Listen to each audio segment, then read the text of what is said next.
Resa tersentak kaget saat handphonenya berbunyi menampilkan nama Cinta yang tercinta. Sungguh dia lupa mengabari jika Papa Gibran masuk rumah sakit. "Halo, assalamualaikum dek," sapa Resa lebih dahulu. "Waalaikumsalam, mas kok belum pulang? Apa mas lembur?" "Bukan dek, tapi mas ada di rumah sakit," ucap Resa pelan. "Mas kenapa? Apanya yang sakit? Kok nggak ngabarin adek?" "Maaf ya mas, panik jadinya lupa. Bukan mas yang sakit, tapi papa kelelahan." "Astagfirullahaladzim, nanti Cinta kesana sama papa mama. Dek, tolong bawain baju mas ya. Sepertinya malam ini mas akan menginap di sini." "Iya mas." Sebenarnya Cinta ingin menemani Resa tidur di rumah sakit, tapi Resa tak mengizinkannya. "Kau di rumah sakit sama siapa?" tanya Juna di telepon saat pulang kerja dari rumah Rifat. "Sendirian, Kak Robi sedang dinas di luar. Kau kesini ya Juna, temani aku." "Oke, aku kesana." Juna bawakan cemilan untuk teman minum kopi. "Cemilan apa?" tanya Juna takut salah beli. "Nasi goreng seafood, martabak manis, dan gorengan." "Itu mah jadinya makan besar Resa, bukan cemilan." "Jika di luar jam makan, cemilan namanya Juna." "Ya nanti aku belikan, dasar lambung karet." Keduanya duduk di sofa panjang menghadap televisi. Sesekali Resa memeriksa keadaan Papa Gibran yang sedang tertidur. Resa menghela napas sambil menyuapkan nasi gorengnya. Dilihatnya Juna sedang menatap layar handphonenya. Resa bergeser pelan-pelan ingin mengintip apa yang sedang ditatap Juna. "Bintitan nanti," ucap Juna. "Walaupun tak mengintip juga aku sudah tahu apa yang kau lihat Juna." "Terus kau sudah tahu kenapa masih ngintip? Siapa tahu aja ganti." "Sekeras apapun aku berusaha, dia tetap tak tergantikan." "Aku ngerti, cinta memang sulit untuk dihilangkan begitu saja. Tapi kita bisa mengendalikan sikap. Seperti aku, kini aku bisa mencintai Cinta dan melupakan Aluna saat telah menikah. Mungkin jika kau menikah, kau juga bisa melupakan cintamu," ucap Resa sambil terus mengunyah. "Karena yang kau rasakan pada Aluna itu bukan cinta, tapi hanya sebatas sayang kakak pada adiknya. Aku cinta Juna." "Sayang aja Resa." Resa menggedikkan bahu. "Terserah katamu, yang penting sekarang aku mencintai Cinta. Saranku untukmu segeralah menikah. Kendalikan hatimu. Seperti nahkoda yang pegang kuasa mengendalikan arah kapal. Bagaimana jika ada tsunami? Bukankah nahkoda juga tak akan mampu mengendalikan kapalnya?" ucap Juna. Resa diam untuk berpikir. Juna memang pintar menjebak dengan kata. "Itu kuasa Allah," jawab Resa setelah tak bisa menemukan jawaban bantahan. "Nah, itulah yang terjadi padaku, kuasa Allah. Jika Allah menghendaki jodohku sampai, ya pasti akan sampai, tak perlu akan repot mencari pelampiasan. Kau tahu, dulu Abah suka ceramah untuk para santri yang intinya, di saat kita sangat sulit mencintai siapapun, itu artinya ada seseorang yang meminta kita dalam doa. Dan Allah sedang menunggu waktu yang tepat untuk mengabulkan doa itu. Siapa ya yang kira-kira menyebut namamu dalam doanya?" tanya Resa. "Mana aku tahu," Juna menggedikkan bahu sambil mengambil gorengan. "Jangan-jangan Pok Leha. Kau kan sering kesana tuh belikan seblak ceker untuk Mbak Rania. Tega amat sama temen, yang bagusan dikit napa? Setidaknya sama-sama taat beribadah. Aina anak Ustadz kemarin yang mau. Dia tak bisa nerima aku apa adanya. Terserah kau saja Juna, pening aku, standar impianmu terlalu tinggi," ucap Resa pada akhirnya. Karena sekeras apapun bicara pada Juna, dia akan tetap teguh dengan pendiriannya. Setelah Mama Santi datang ke rumah sakit, Resa baru berangkat ke kantor. Baru saja dia menatap laporan keuangan karena hari ini gajian kepalanya langsung berdenyut. Pantas saja Papa langsung pingsan. Kalau begini keadaannya aku juga mau pingsan.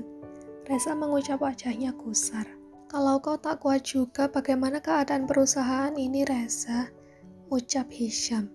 Resa mengetik satu surat lalu di-printnya. "Aku mau pergi dulu, nanti habis makan siang aku kemari lagi," ucap Resa sambil jalan dan Hisham tak bisa mencegahnya. Reza melajukan mobil mewahnya ke pinggiran kota di mana Kaisan ditahan. Walau bagaimanapun Reza membutuhkan saran dari Kaisan, karena dalam bisnis Kaisan cukup hebat. Tak lama Kaisan masuk ke ruangan Reza menunggu. Kaisan memeluk Reza. Diusapnya puncak kepala Reza. "Bagaimana kabar semuanya? Sehat semua kan?" tanya Kaisan.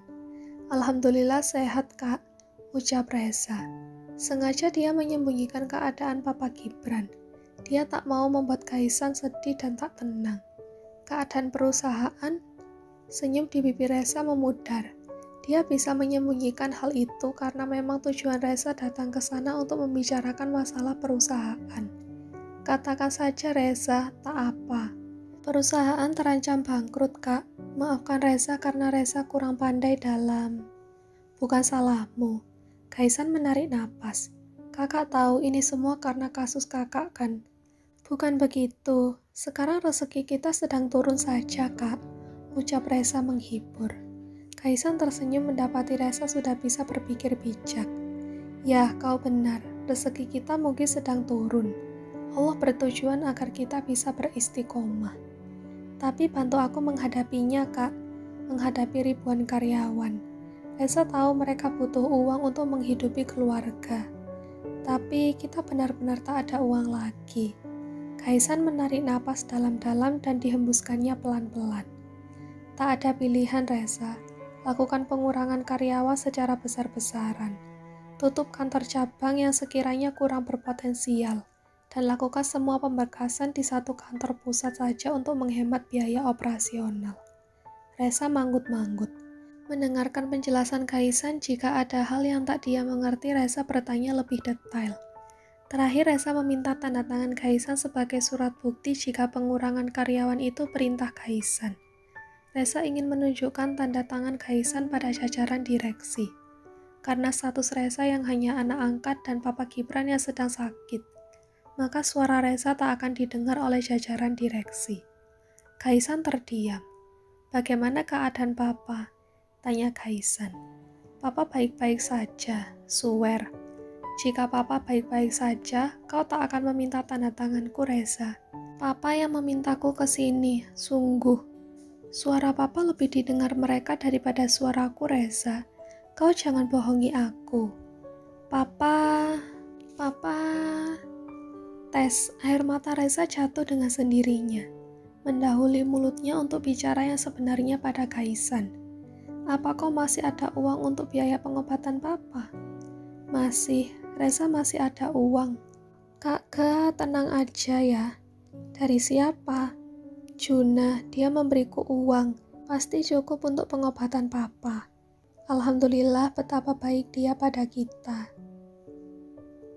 Sebelum pembagian gaji, Reza meminta direksi berkumpul di ruang rapat.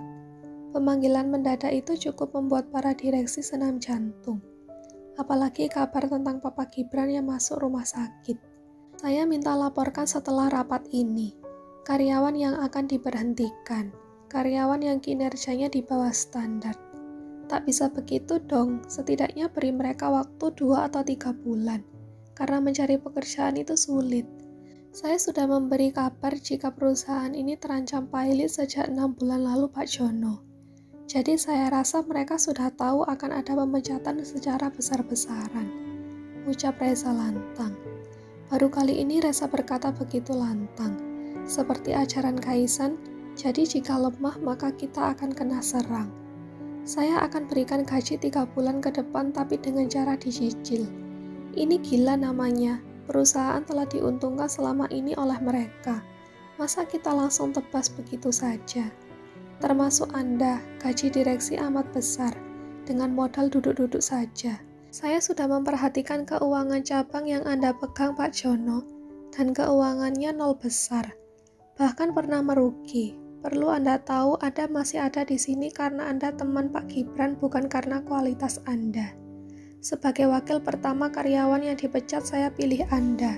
Pak Jono, Anda dipecat." Direksi yang lain menelan ludah mendengar ucapan Reza. Semua juga tahu apa yang dikatakan Reza tentang Pak Jono benar. "Tak bisa, suara Anda tak kuat," sanggah Pak Jono. Resa menunjukkan surat yang sudah ditandatangani oleh Kaisan. Surat pernyataan bahwa keputusan Resa mutlak. Tetap tidak bisa, Anda tidak sedarah dengan Pak Kaisan. Justru itu, saya tak sedarah. Maka saya tak akan berbaik hati kepada Anda. Seperti Pak Gibran ataupun Pak Kaisan. Saya kejam. Resa menatap satu persatu jajaran direksi yang ada di ruangan itu. Rapat saya tutup. Silakan berdoa agar Anda tak mendapat surat pemecatan dari saya sore ini. Saya tidak membutuhkan penjilat yang pura-pura kerja tapi tak ada prestasi. Resa menarik napas. Memang terdengar kejam dan mengerikan, tapi keuangan mereka benar-benar kosong. Sore itu bisik-bisik pemecatan telah terdengar ke seluruh kantor cabang Sky Corporation. Semua karyawan berdoa yang terbaik. Mereka tahu dan juga menjadi saksi jika memang satu persatu investor menarik saham mereka dari perusahaan itu. Padahal mereka tahu betul Kaisan itu pribadi yang baik dan santun walaupun pada karyawan rendah sekalipun. Malah kalau bisa dibilang sombongan Resa. Wak wak wak. Kata Resa sombong pada karyawan itu bagus, biar tak ada yang mau jadikan pacar ataupun menantu. Resa menarik napas lega saat uang yang ada masih cukup untuk gaji semua karyawan bulan itu. Sementara Hisham dibantu calon istrinya menyaring karyawan yang akan dipertahankan berdasarkan data prestasi kerja.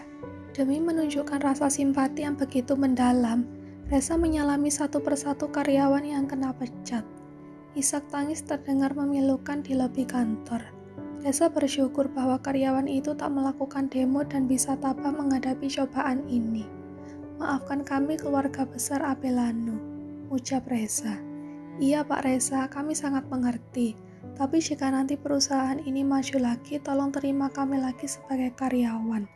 Tentu, hanya Pak Jono satu-satunya karyawan yang tak mau berjabat tangan dengan Resa. Anak adopsi kayaknya selangit, ejek Pak Jono. Biarin, wek. Resa memeletkan lidahnya. Dari kantor, Resa langsung pulang ke rumah sakit. Di sana sudah ada Cinta dan kedua orang tuanya. Cinta langsung menghampiri Resa, mengambil tas kerja dan salim, sedangkan Resa langsung mencium kening papa. Cinta mengernyit tak pernah Resa begitu, tapi Cinta tahu Resa sedang pencitraan pada papanya. Resa hendak menyalami Papa Gibran. Cuci tangan dulu Resa, kamu kotor nanti papamu kena kuman. Dia sedang tak sehat, ucap Papa Herman. Resa tahu betul jika ucapan itu bentuk perhatian Papa Herman kepada Papa Gibran yang tulus, dan bukan pencitraan seperti dirinya tadi. Tapi nada ucapan dan mata melotot Papa Herman membuat hati Resa kesal. Oke, Resa cuci tangan dulu. Makasih sudah mengingatkan. Resa segera ke wastafel. Pakai sabun Resa.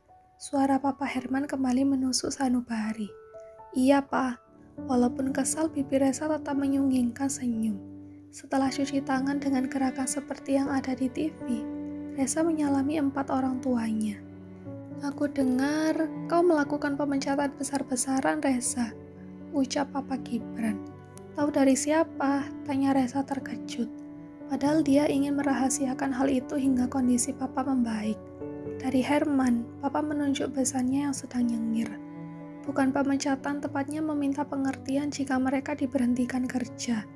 Hahaha, itu sama saja Resa, ucap Papa Gibran. Papa nggak marah Resa mengambil keputusan begitu. Tanya Resa kaget karena Papa bisa tertawa. Ya tidaklah, keputusanmu memang sudah tepat. Kalau tepat kenapa tak Papa lakukan sejak kemarin? Papa nggak tega, belum lagi para direksinya teman Papa semua. Tapi karena kamu yang mecat, Papa jadi nggak merasa bersalah kan? Makasih ya, kau menyelesaikan masalah Papa yang bikin pening sejak bulan lalu. Kejutan buat Resa. Keputusannya kali ini mendapatkan apresiasi yang luar biasa. Memang dulu Kaisan pun suka kesal pada Papa Gibran, yang suka tak tega memecat. Baguslah kalau Papa senang. Alhamdulillah ternyata menantuku ini pintar juga. Padahal dilihat dari mukanya biasa saja. Papa, ucap Cinta dengan nada kesal. Bercanda, suami kamu tuh ganteng kok, jika dilihat dari Monas, ucap Papa Herman. Dilihat pakai sedotan terus di ujungnya ada cendolnya. Hahaha, sambung Papa Gibran. Resa ikut tertawa.